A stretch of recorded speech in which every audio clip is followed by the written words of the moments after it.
I don't know what's gonna happen, because I mean, if you think about it, unless this was all a dream, like the last 6 episodes were an actual dream, because the title is Wakey Wakey. Looks like somebody's having a bad dream.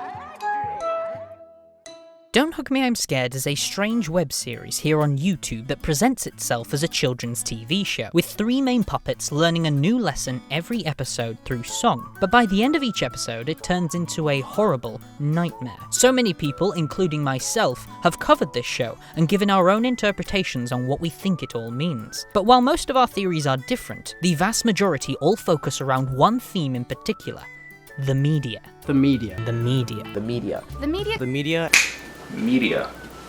All popular theories believe that Don't Hug Me I'm Scared represents the media brainwashing kids at a very young age into thinking a certain way. Corporations fund these kids shows and interfere with the creativity of the creators, ultimately ruining their show. This theory has become such a huge force in the community that almost no one ever questions it. Even when the final episode came out back in 2016, instead of looking at the new episode and asking if the theory still holds up, people just molded the new episode in a way where it would fit the theory. Looking back, it's something I did without even realizing. I was so convinced that the idea was correct that I was never able to look at the new episode with an open mind. But 2 years have passed, and now that I'm older, I feel I have a much clearer mind. And, not too long ago, the channel has released a teaser trailer after 2 years of silence, promising new episodes to come in the form of a TV show, which slightly contradicts some of the morals the media theory had, meaning chinks in the armor are starting to show, and people in the community may be finally starting to question it.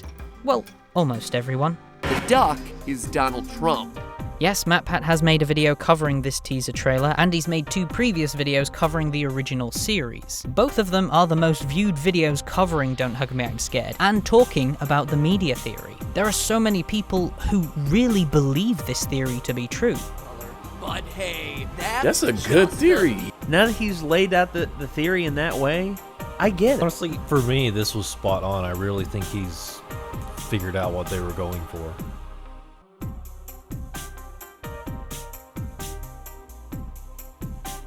Oh my gosh. Okay. It makes sense. If it makes sense, and I respect him for that shit.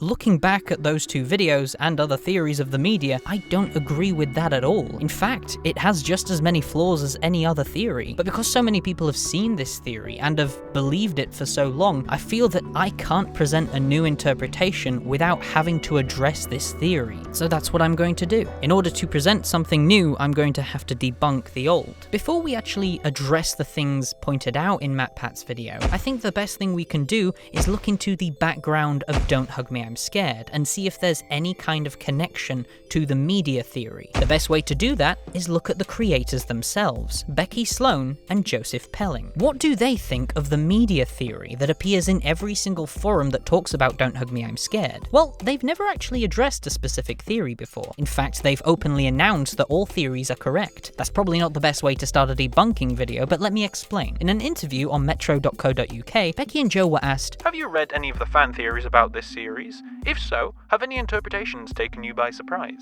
We have read a lot of theories online about what it all means, and they are all correct. Joseph Pelling also elaborated on this during their time at VidCon 2016. The duo were invited to a panel, Art on YouTube, and at one point during this, Joe replies to a fan after they asked, what are the misconceptions about art? I guess the idea or the notion of understanding art is something that maybe we don't really think about very much. I don't think that all art needs to be understood or people interpret it in completely different ways. And the way we sort of think about it is that if people think about what we do and it comes across in a certain way to them, then that's correct. To them, that's fine.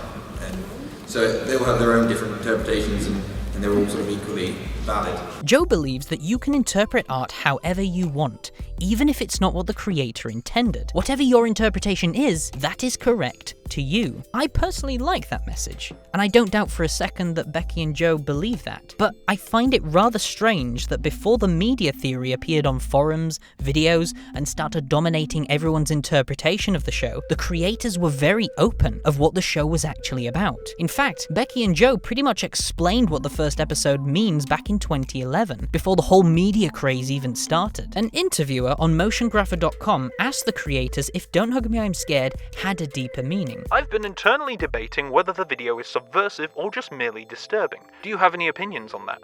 I don't think we aimed to make a comment on creativity, but we wanted to make light of how creativity and self-expression is basically something very difficult to teach. Creativity is almost always associated with progress and healthy positive expression, but in actual fact, you can get creative with a hammer and a cowpat. So the whole idea of the first episode was to just poke fun at how absurd it is to try and teach something like creativity. You can't just tell someone that a certain colour isn't creative, because that's just not how creativity works. As you read this interview, you begin to realise that the whole puppets on a kids show was just a secondary thought to the creators. It was never intended to be critical of kids shows. Why are the creators of the show so cynical about kids programming? Are they trying to say that there's some big conspiracy behind kids' TV shows? Well, yeah, actually. Definitely seems that way. Dig a little bit deeper and there's evidence that the show's creators are railing against not just kids' TV, but the makers of kids' TV and what their goals really are. I understand that a lot of people, including myself, suggested that the creators are cynical towards kid shows, but this interview gives me the complete opposite impression. In fact, Becky at one point tells us that she enjoys educational kid shows, after being asked if there were any children's media that inspired the show. We did look at a whole range of educational kid shows that involve craft making or puppets, such as Finger Bobs and Heartbeat, which are both amazing. It's hard to make a film with Muppet-style puppets without referencing kids shows, but we knew we weren't trying to make a deliberate spoof, and that's why we had to make it very weird. At the end of the day, Becky and Joe just wanted to make something with puppets, as they continue to express in this interview how much they love arts and craft. I used to work at kids camp and developed an obsession with the different types of fun craft. As a child, I used all types of craft to express my emotions and inner feelings.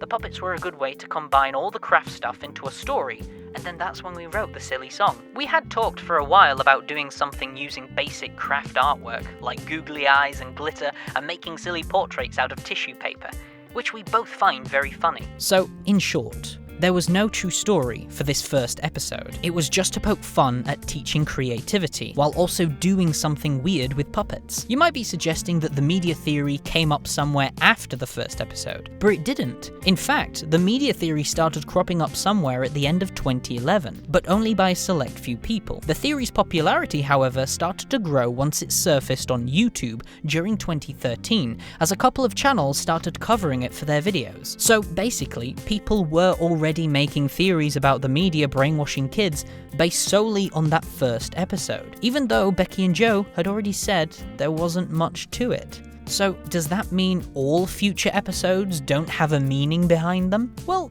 no. Joseph Pelling did step forward in a future interview and actually confirmed later episodes did take on a more narrative approach, and according to their Kickstarter, they promised that everything will be revealed. So if the media theory isn't what the series is about, then what is the real story? Well, I think the final episode answers that question. So, in short, film theory claims that episode 6 is a sequel to episode 5, but then randomly jumps into a prequel of episode 1 before then jumping into a metaphor for the entire series before jumping back into a sequel, claiming that makes more sense than any other theory.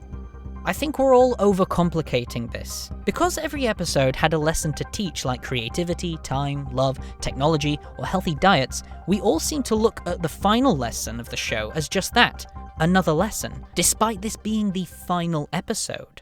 How can you be sleepy if you don't know how to have dreams?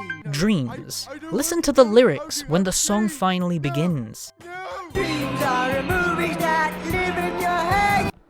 Dreams are movies that live in your head. This is the first line in the entire song. At the exact same time, we see a camera projecting a dream onto the yellow guy's head. But not only that, this exact camera has been filming other episodes of Don't Hug Me I'm Scared. Film Theory has pointed out these cameras in his theory, claiming that this proves this is all just a children's TV show. But what he doesn't mention is that all the cameras have eyes, just like all other objects on set, meaning the cameras aren't real.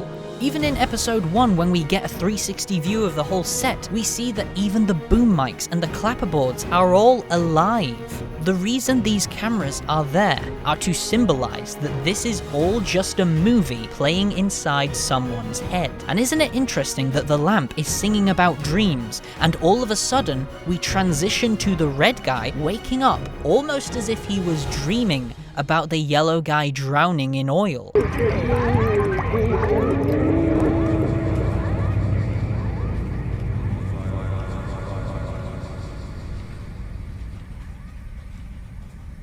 Can you file these files, please?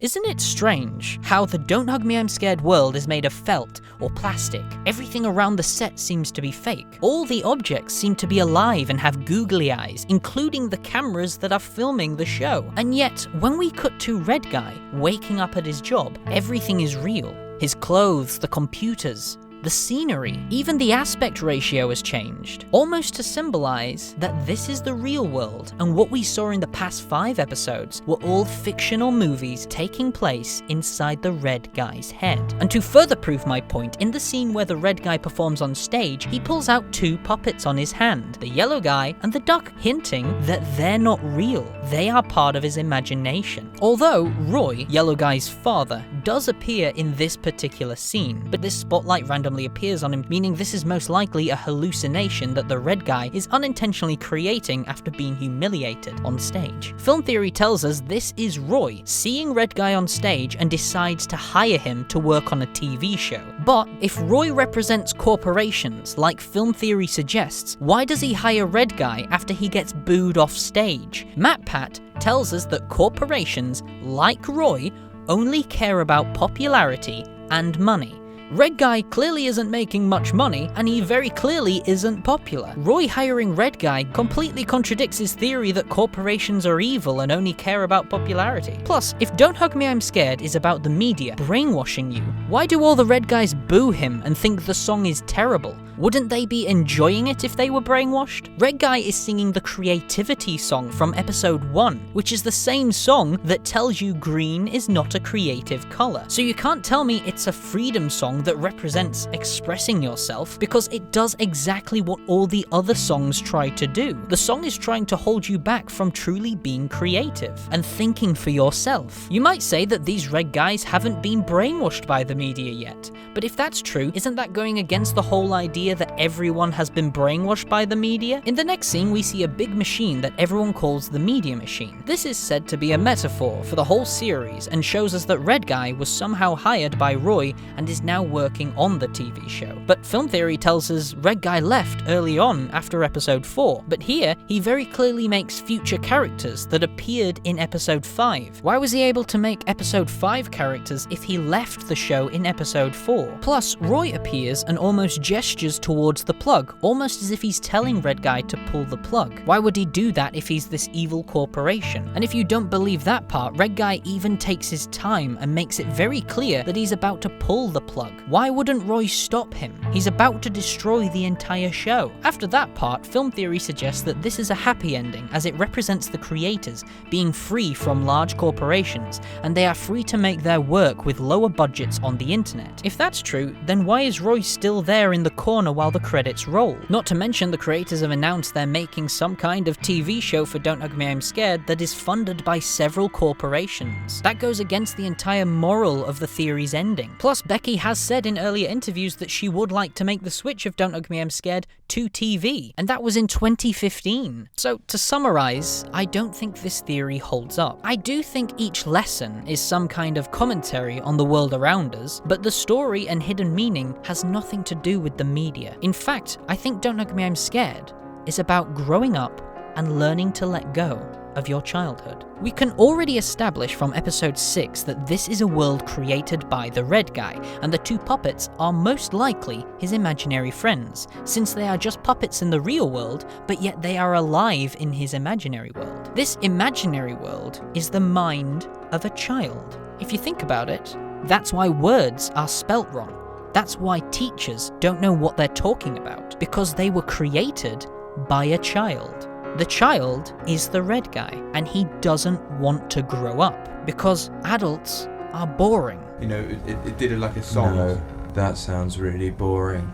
How did I come to this conclusion? Well, last year, a TV show called The Amazing World of Gumball premiered an episode called The Puppets. In this episode, the two main characters find their childhood puppets and decide to travel back to their imaginary world that they created when they were kids, which has a similar style, if you ask me. They soon find out the puppets were mistreated when they were younger, and now the puppets plan to punish them. We'll see if you break when you bend. The fun will never end. Sound familiar? The entire moral of the episode, however, was about learning to let go of your childhood and move on. Obviously, you're going to be asking, how does this random episode of a TV show connect to Don't Hug Me, I'm Scared? Well, if we look at the credits, it was written by Becky Sloan and Joseph Pelling, the creators of Don't Hug Me, I'm Scared. But even though this episode premiered in 2017, it was actually written in April of 2016. A tweet by the creator of Amazing World of Gumball on April 28th, 2016, announced that the creators of Don't Hug Me, I'm Scared are in the writer's room, almost 2 months before the final episode was released. So when they wrote this episode, the story of Don't Hug Me, I'm Scared was still fresh in their minds. Think about it. If most of the people who've seen your show didn't pick up on the message you intended, wouldn't it make more sense to tell your message in another show that can explain it in a much clearer way without any risk of telling your fans that their interpretation of your old show was wrong? That's correct. To them, that's fine. And if you compare this episode to Don't Hug Me, I'm Scared, the similarities are quite strange. Even all the way to the position the red guy is holding his puppets on stage in the real world, and how they're both alive in his imaginary world. I think the whole series is about the red guy refusing to grow up. June 19th is most likely the red guy's birthday, his final day before he transitions from a child to an adult. When episode 2 was released back in 2014, Becky and Joe also released another short they made called Craig's Big Day. According to Becky, back in 2014, this is the TV show that the three puppets were going to watch at the start of episode 2. We only have 5 minutes until our show's on. That's not enough time! If we watch Craig's Big Day, it's about a man called Craig doing strange things for his birthday. And his birthday just so happens to be June 19th. And that's not the only time they've made a reference to birthdays and June 19th in their work. There was an old music video they made in 2013 that also had June 19th, and it was also circled as a birthday. And not only that, if we look at the calendar's cover, we see 3 balloons, red, yellow, and green. This easily connects with how the Don't Hug Me, I'm Scared series keeps making references to this date, while also hinting at the theme of parties throughout the whole series. In episode 2, there's a time and a place for mucking around. In episode 4, where a robot voice tells him he's not invited to the party, you are not invited to the party. And episode 5, where the steak guy talks about being invited to a party. And so is invited to stay for a party.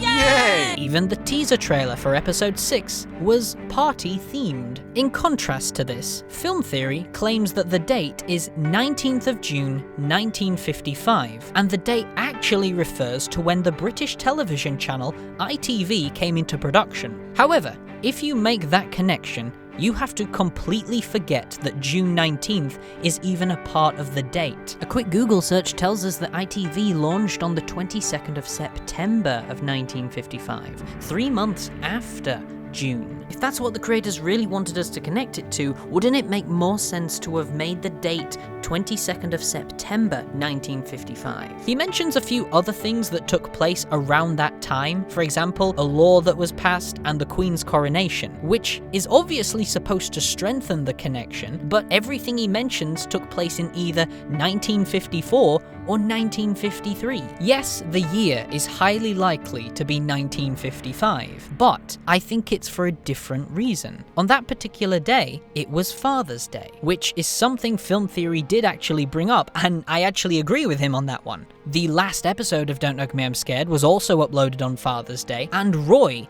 the big supposed villain of the whole show, is a father. Being a father seems to be another recurring theme throughout Don't Hug Me, I'm Scared. But why?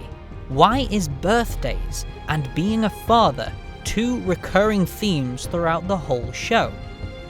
Both of them represent everything about growing up.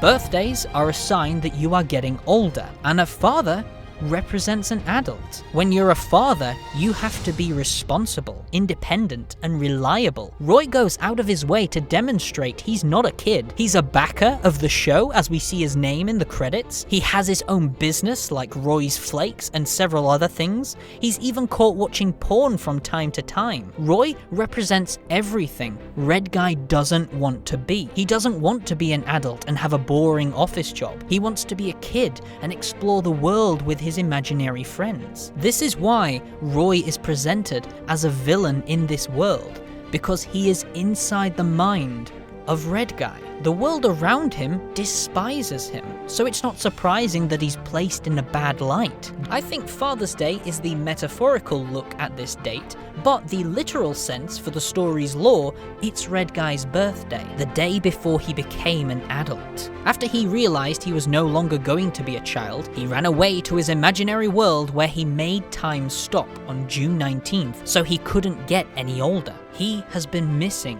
ever since. The Red Guy is trying so hard to not become an adult, but no matter how hard he tries to fight it, his taste in everything is changing. He can't help himself, and so he begins to say things that only adults would say. I use my head to express myself.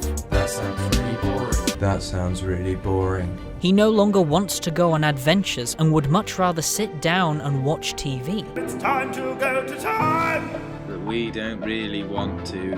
We're going to miss our show. The third episode seems to be about the yellow guy, but if we pay attention to the background, Red Guy is there watching along. He's just choosing not to join in. After episode 4, however, Red Guy finally decides to leave his imaginary world and travels back to the real world. And Roy just so happened to be watching him as he left. Episode 5 doesn't have Red Guy on stage, but he very clearly is still watching from the outside, meaning he still hasn't let go. And we get to see how his imaginary friends react when they realize their friend is gone. We cut to episode 6 and we see Red Guy trying to fit into society, but all the adults around him are boring and dull. He tries to get others involved by singing the creativity song, but because they're fully grown adults, they find it stupid and boo him off stage, causing Roy to appear from Red Guy's subconscious, suggesting that it's time to move on. Red Guy refuses, most likely due to his humiliation, and decides to hide away from reality in his mind once again. The next segment in the story, with this big machine right here, is Red Guy trying to relive his childhood fantasies. You know how you look back on fond memories and then you try to relive those memories, but they never turn out as good? Well,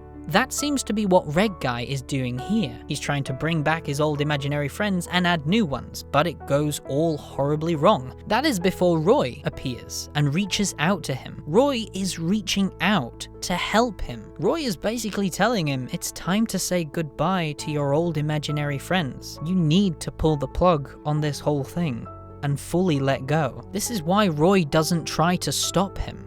It's something the Red Guy has to do.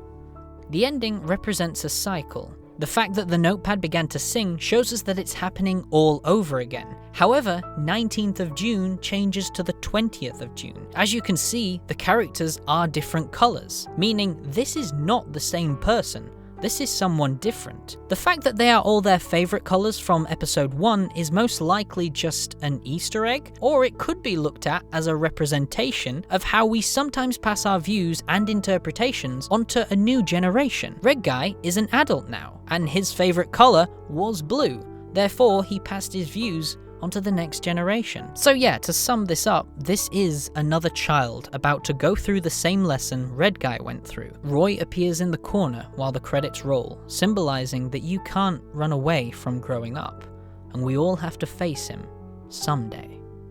And then we move on to the teaser trailer that tells us Don't Hug Me I'm Scared is coming to television, or some kind of streaming service, who knows. So what is going on in this particular teaser? Well, according to this article, Becky and Joe have only filmed the pilot episode, so everything we see in the teaser trailer is just footage of one episode. So it's impossible to say what the entire series is going to be about, but from what we can see, this episode does seem to be about safety, with security cameras, locks, keys, all that kind of stuff. But my guess is the storyline will have been resolved by the end. Then episode 2 will most likely be a completely different story and lesson, just like the original series, except these episodes will most likely be a lot longer and with a much bigger budget. Film Theory made a video talking about this too, but he kind of missed the information where the creators said they've only made one episode. So a good portion of that video doesn't really age well with this information. Plus, a good portion of his theory is relying on his previous theory